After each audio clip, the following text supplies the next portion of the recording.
Welcome to Little Dreamland.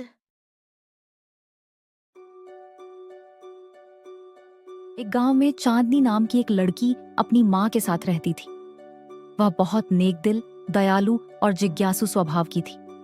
गांव के किनारे एक पुराना कुआं था, जिसके बारे में मशहूर था कि उसमें जादू है, लेकिन किसी को यह नहीं पता था कि वह जादू क्या है। चांदनी हर चीज की सच्चाई जानना चाहती थी।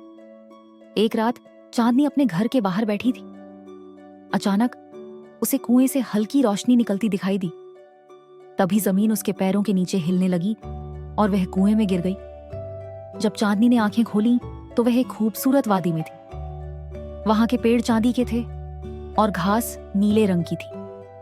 पंछी इंसानों की तरह बातें कर रहे थे और आसमान में कई रंगों के सितारे टिमटिमा रहे थे। चांदनी को यकीन हो गया कि वह किसी जादुई दुनिया में पहुंच गई है। उसके सामने एक बूढ़ा दरवेश खड़ा था। उसने मुस्कुराकर कहा, चांदनी, तुम वही हो जिसका हम सदियों से इंतजार कर रहे थे। दरवेश ने बताया कि इस दुनिया की सुंदर राजकुमारी नूरजहार एक क्रूर जादूगर के कब्जे में है और केवल एक सच्चे दिल वाला इंसान ही उसे आजाद कर सकता है। चांदनी ने साहस से कहा, मैं राजकुमारी को बचाने के लिए तैयार हूं। चांदनी को एक चमकते हुए सफेद घोड़े पर बिठाकर जादूगर के किले की ओर भेजा गया। रास्ते में कांटेदार बेलों ने उसका रास्ता रोक लिया, लेकिन जैसे ही उसने अपनी नेकदिली दिखाई, बेलें खुद हट गईं। आगे एक तेज बहती हुई नदी थी, जिसमें पत्थर जैसे मगरमच्छ थे। चांदनी ने हिम्मत से एक जादुई पेड़ की पत्तियां पानी में डाली और नदी एक पल में जम गई, जिससे वह आसानी से पार कर सकी।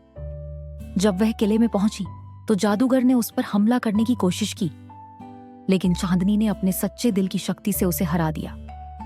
उसके शुद्ध भावनाओं ने जादूगर की सारी ताकत छीन ली और वह धुएं में बदलकर गायब हो गया।